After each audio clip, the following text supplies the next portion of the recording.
So now we're going to be talking about the impact of toxic households in children, because to be honest, it is such a beautiful thing to grow up in a very conducive environment.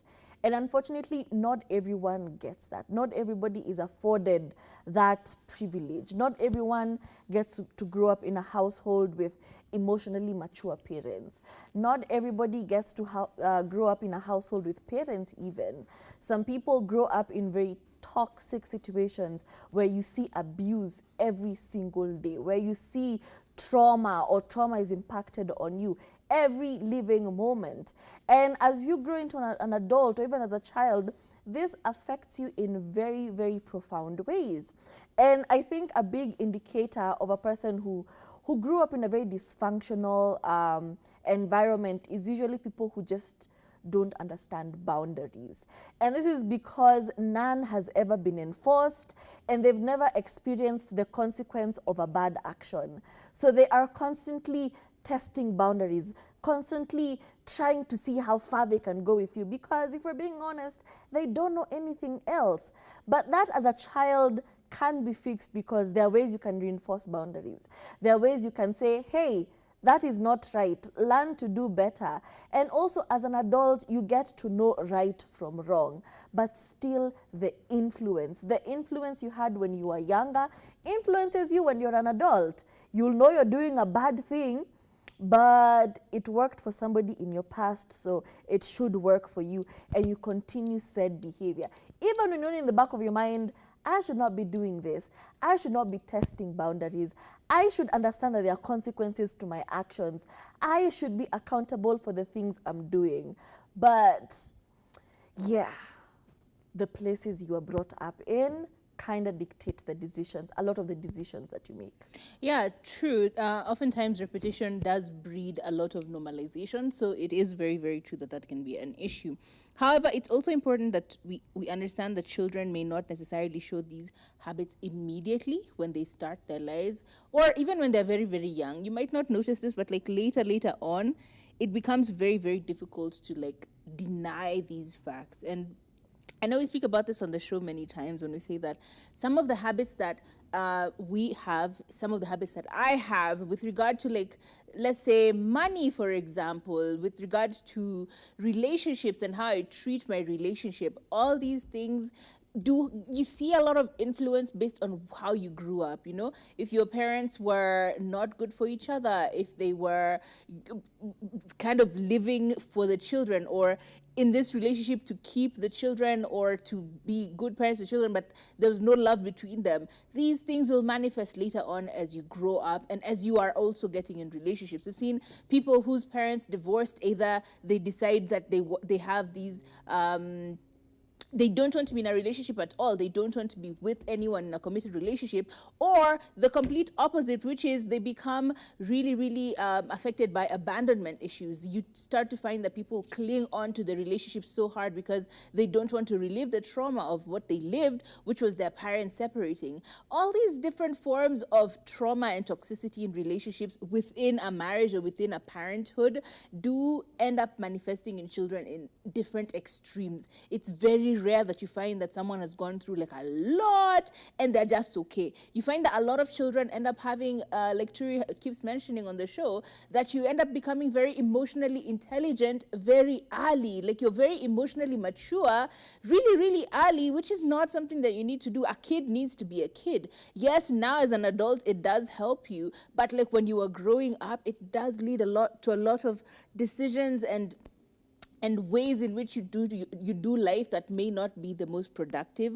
and you don't understand why. So the manifestation of these silent traumas can be very much prevalent in their older ages. So please be mindful of that stuff as well. And also, when you finally make the decision to become a parent, do it with a lot of intention, because there are so many stages where you can, decide that I am not equipped to be a parent. Just look at your surrounding before you bring life into this world. Look at the surrounding. We've said it a lot on this show. Are you ready emotionally, financially, physically, mentally? Do you have a support system? Don't be out here becoming those people who say, mtoto atakuja na sahani yake. What plate? It is absolutely selfish for you to bring life into this world only for them to suffer as you have suffered.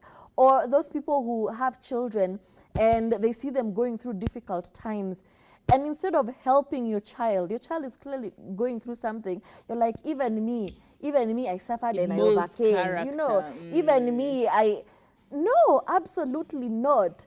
You know, we go through things and we make sure that the people we bring forth do not experience this. Not that we're sheltering them or anything, but we just make sure that they have the right tools to overcome challenges. So be intentional as a parent. If you become a parent 100%. I recently saw, I think it was a video on TikTok, where this lady was being beaten up by other ladies. And I'm like, oh, what's this? So I go to the caption and it says that she has a 2-month-old baby at home that she left at home alone. A 2-month-old baby alone, and she left the baby sleeping to go outside to the club. So now she was being beaten up. And I was like, as much as I don't condone violence, I'm just like, yeah. You deserve it. You deserve it. Be an intentional parent. Be there for the children. Don't be, neglectful parents where you don't even know if your child has homework. You don't even monitor what they're consuming on the internet. You just give them devices so they're not in your space. And this just opens another door for other predators to come in and other weaknesses that can be explored. But if you are being a parent, can you show up 100%? And if you know, deep down, I really cannot show up for another person like that, do not become a parent. We've seen Bill Gates coming to Kenya and introducing an 8-year-long contraceptive. Sign up for that, okay? Contribute to the declining birth rate. Don't be out here giving birth to children only to neglect them.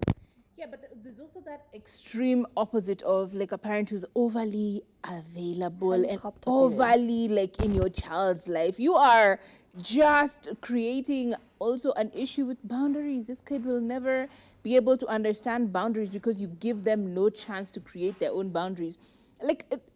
It's a problem when you overdo it on either sides. Be mindful of not being too much for your child as well. Let them grow, let them fall a few times. These are also important lessons in life. But I think also the thing that has become so popular of people going online and dissing the other parent. Mm-hmm. People going online and just being a total a-hole to the other parent because you've gone through a rough patch or you've decided to split up. You realize that at one point or another, this does come back to haunt this child. We've said it even, I think even last week we mentioned it, where sometimes even the teachers in this child's life can have sides, can have a bias. Now they hate you and your child they're taking it out on your kid. They hate the way you people are, they're taking it out on their kid. There are others who then will decide, oh, your father has now been left single. Now they try and ingratiate themselves to the child in order to get access to the parent.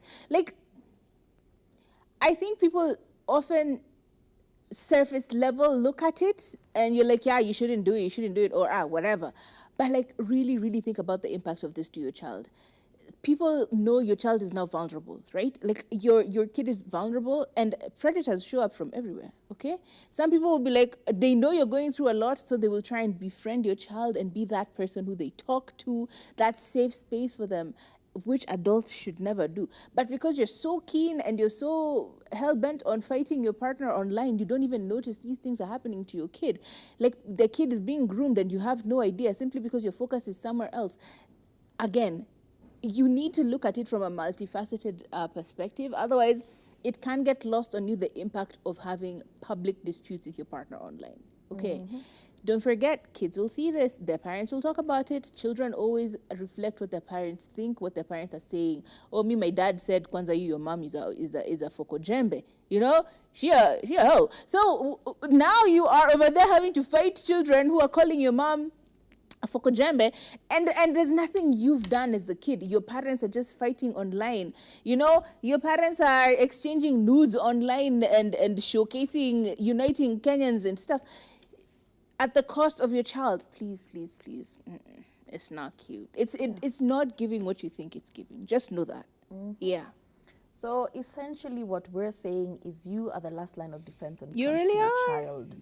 Create that safe space in your home. We've seen the documentary on the sex trade going on in Maimahio with underage girls. Imagine. 14, 13, 10. And it's not because they don't have houses to be, it's simply because the streets are better, and don't let that become an option. So be a very intentional parent. And I know sometimes life comes at you hard. Sometimes the bills are billing, you know, a lot of factors are into this. There's lack of education, there's poverty, there's just how society is, against you in that moment. So despite all of this, or against these odds, try and be a safe space for your parents, such that if something happens, you're the first person they call. Even if they make a mistake, if they take the car out joyriding and they hit and they have an accident, you're the first person they call. If a friend overdoses, you're the first person they call, because they know even if there are consequences to my actions, my parent will still come through for me. They will still help me out. Please. Children are fragile. Please be very intentional about your parenting. And if you can't do it, you don't have to. Imagine it's not that deep. Look at the decline. Turi mentioned at the beginning of the show, we'll be having a significant decline of young women wanting children and having children. It is because they also recognize where they are. Then you come to terms with where you are, who you are, and you don't want to continue this generational trauma. You too can end the generational trauma, okay? So think about it. Think about it. Moving on really swiftly, my name is Katami. See you tomorrow. My name is Turife. That was our show today. See you tomorrow.